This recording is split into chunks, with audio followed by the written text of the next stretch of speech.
This video is sponsored by FinishMaster Automotive and Industrial Paint. Visit finishmaster.com for more information.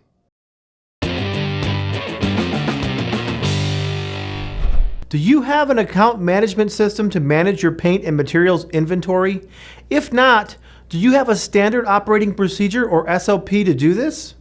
An SOP is a written document that typically consists of important steps, what to do, key points, how to do it, and reasons why we do it this way.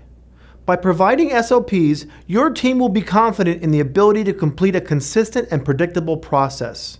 SOPs are very important for all areas of the shop to ensure consistency and help with paint materials management.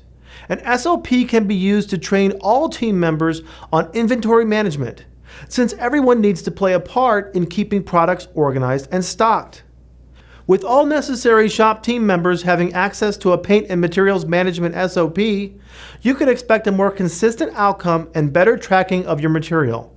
Consistent results will reduce waste, improve team member engagement, create confidence in team members' abilities, and even lead to increased profits.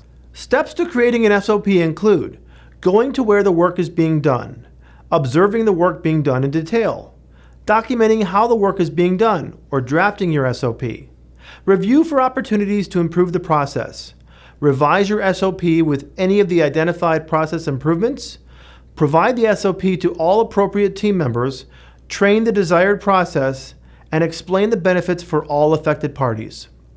Recommended SOPs for material management could include material location, approved materials, material removal process, ordering process, or restocking process.